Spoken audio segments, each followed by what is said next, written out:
আসসালামু আলাইকুম রহমতুল্লাহি ওয়া বারাকাতুহু। তো আজকে আমি আপনাদেরকে দেখাবো যে আমার গরুর খামারে যেই কাজগুলো আমি করে থাকি।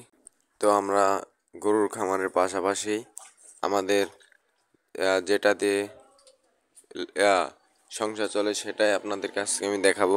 তো এটা আমাদের লেবু বাগান। তো আমাদের উত্তরবঙ্গের এদিকে লেবুর খুবই টান আছে, নাটোরে বিশেষ করে। তো এই লেবু নানান জেলায় যায় এবং গিয়ে আমাদের এই জায়গায় থেকে লেবুগুলো বেশি যায়। তো আমার লেবুগুলো আপনারা দেখতে পাচ্ছেন, এখন আলহামদুলিল্লাহ লেবুর খুবই দাম আছে। তো এখন লেবুর দাম প্রায় 5 টাকা করে একটি লেবু 5 টাকা। আপনাদের এলাকায় কত টাকা করে বেচে অবশ্যই আপনারা কমেন্ট করে জানাবেন। এবং আমার ভিডিও যদি ভালো লেগে থাকে অবশ্যই আপনারা লাইক কমেন্ট সাবস্ক্রাইব করবেন এবং ছোটো ভাই হিসাবে অবশ্যই সাপোর্ট করবেন। তো দেখতে পাচ্ছেন আরেক গাছের গোড়ায় গোবর দিয়েছি কিভাবে 4 সাইড দিয়ে ছড়িয়ে। তো এটা আমাদের আরেকজনের ক্ষেত। তো বেশি গোবর দেওয়া তার ঠিক হয়নি, গাছ বেশি মেতে যেতে পারে এবং গাছের গোড়ায় চেরা ধরতে পারে। দেখতে পাচ্ছেন আমরা কত অল্প করে দিয়েছি, তাও শুকানো গোবর এবং সাথে দেখতে পাচ্ছেন সার। 3 দিন হয়েছে এটাতে সেচ দেওয়া হয়েছে, এরপরে সার দিয়ে আলহামদুলিল্লাহ আজকে লেবু বললাম। তো আপনাদেরকে ভিডিও দিতে পারছি না, তো এখন থেকে আলহামদুলিল্লাহ প্রতিনিয়ত ভিডিও দেওয়ার চেষ্টা করব।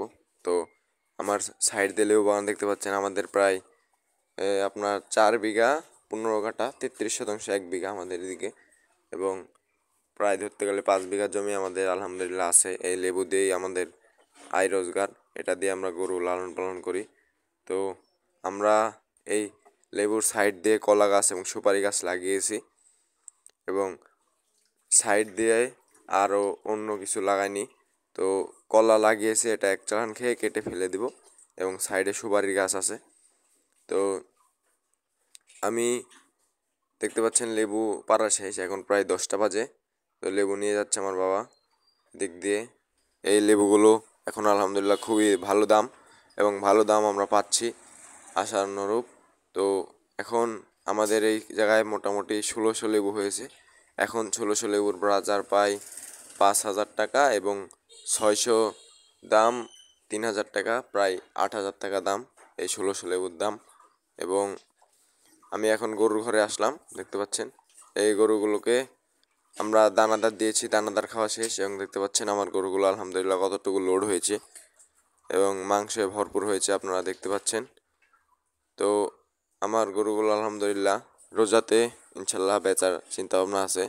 তো আমার গরুগুলোর জন্য অবশ্যই আপনারা দোয়া করবেন, এবং আপনারা সবাই এখনই গরু কেনার সময়, কারণ আস্তে আস্তে গরমের পড়লে গরুর দাম বাড়তে পারে। তাই এখন আপনারা গরু কিনুন, এবং এটাকে ঘাস খাওয়ানো শেষ, এবং নিচে দিয়ে দেখতে পাচ্ছেন নেমে কাদো করে ফেলেছে। এই গরুটা দেখেন কতটুকু মাংস লেগেছে গায়ে, আপনারা দেখতে পাচ্ছেন। তো অবশ্যই আপনারা এখন গরু কিনে খামার লোড করে থুয়ে দেন। তো এখন গরুর বাজার তাও আগের থেকে কম আছে, মানে আগে যদি আপনারা কিনতেন, আমরা যখন এই গরুগুলো কিনেছি প্রায় ডিসেম্বরের আগে, মানে নভেম্বর মাসে গরুর দাম খুবই কম ছিল। তখন যদি আপনারা গরু কিনতে পারতেন তখন আপনাদের অনেক লাভ হতো। এবং এখন গরুর বাজার মোটামুটি এখনও কম আছে, এখনও আপনারা কিনতে পারেন কুরবানির টার্গেট করে গরু।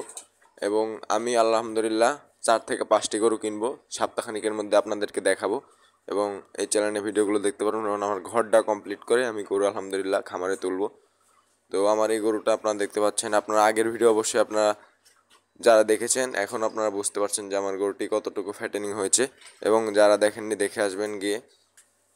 তো আমার গরুটা আলহামদুলিল্লাহ এখন এই পর্যায়ে আছে, এবং এটা দেখতে পাচ্ছেন এটা এখনও দাঁত হয়নি এবং কালোটা দাঁত হয়েছে।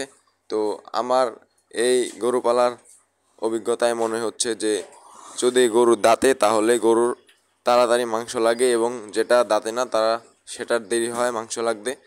তো আমার এই কালো গরুটি আলহামদুলিল্লাহ বেশি খাওয়ার রুচি এবং বেশি ফ্যাটেনিং হচ্ছে তাড়াতাড়ি, এবং সাদাটাও আলহামদুলিল্লাহ হচ্ছে, কিন্তু সাদাটা দাঁত হয়নি, দাঁত ফাঁক হয়েছে, 2 আলহামদুলিল্লাহ পড়ে যাবে। রমজানে আলহামদুলিল্লাহ আমার গরুগুলো সব বিক্রি করে দেব। আপনাদের গরুগুলোর সবাই আপনারা বেশি বেশি করে সেবা যত্ন করবেন, যাতে গরু আলহামদুলিল্লাহ কোরবানি বা রোজা টার্গেট করে ছাড়তে পারেন। এবং আপনারা অবশ্যই খামার করলে এখনই গরু কেনার সময় এখনই কিনুন। আমার ভিডিওগুলো ভালো লেগে থাকলে অবশ্যই আপনারা লাইক কমেন্ট সাবস্ক্রাইব করুন। আসসালামু আলাইকুম রহমতুল্লাহি ওয়া বারাকাতুহু।